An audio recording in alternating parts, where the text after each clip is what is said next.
आज का प्रमुख विषय हमारा मनुष्य की प्रवृत्ति। तो मनुष्य की प्रवृत्ति कितने प्रकार की होती है?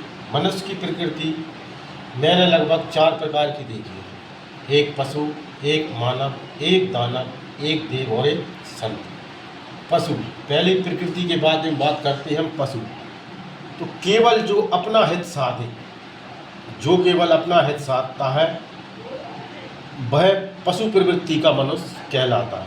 उसको केवल अपने स्वार्थ से मतलब होता है, दूसरे का मतलब। मानव का क्या होता है? मानव अपने साथ अपने परिजनों का हित, अपने पुत्रों का, अपने रिश्तेदारों का, अपने सभी संबंधियों का हित साधता है।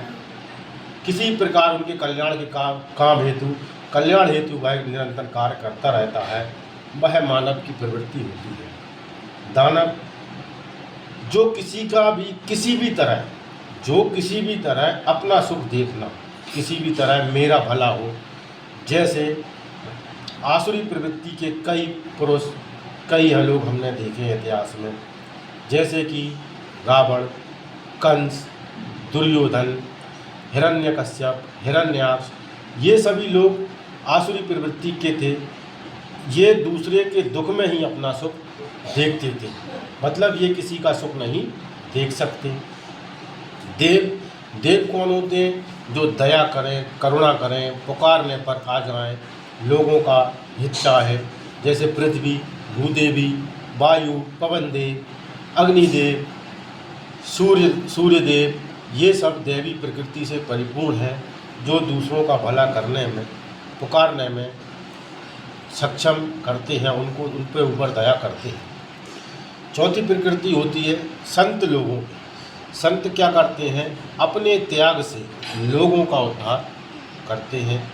जैसे कि एक ऋषि थे, दधीचि ऋषि, जो माता शांति के पुत्र थे। उन्होंने अपने त्याग से, उनका त्याग क्या था? एक वृत्तासुर नामक राक्षस था, जिसने स्वर्ग पर अधिकार कर लिया था। उस वृत्तासुर नामक राक्षस को किसी भी लकड़ी के हथियार से, धातु के हथियार से मारना संभव नहीं था। तब देवताओं में हाहाकार हुई, सब भगवान विष्णु के पास पहुँचे। तो भगवान विष्णु ने उन्हें दधीचि ऋषि के पास पहुँचाया। दधीचि ऋषि से सबने निवेदन किया कि प्रभु आपकी अस्थियां हमें दीजिए, इससे हम एक वज्र का निर्माण करेंगे और जो वृत्तासुर नामक राक्षस है हम उसका वध करेंगे। दधीचि ऋषि सुनकर बड़े प्रसन्न हुए कि मेरे त्याग से, मेरे बलिदान से देवताओं का उद्धार होगा, तो मैं निश्चय ही करूँगा। फिर उन्होंने इन प्रकार अपने शरीर का त्याग किया और उनकी अस्थियों से एक वज्र का निर्माण हुआ, जिससे वृत्तासुर नामक राक्षस का वध हुआ। इसी तरह संत रूप में हम भरत जी को देखते हैं। राम जी जब वनवास गए तो भरत जी अकेले रह गए थे। बहुत सी जनता जो उनसे मिलना चाहती थी, लेकिन उनसे मिलने के, उनके वियोग में तरस रही थी। तब भरत जी ने कहा, मैं राम जी से, मेरे भाई से मिलने जा रहा हूँ, तथा जो जो लोग मिलना चाहते हैं वो राम जी से मिल सकते हैं। कहने का तात्पर्य ये है कि संत अपने त्याग से, अपनी करुणा से, अपने दया से लोगों का भला करता है। उसी तरह भरत जी गए वनवास में, राम जी के दर्शन करवाए, लोगों का जीवन कृतार्थ हुआ। और यही एक संत जीवन की परिभाषा है। जय श्री राम।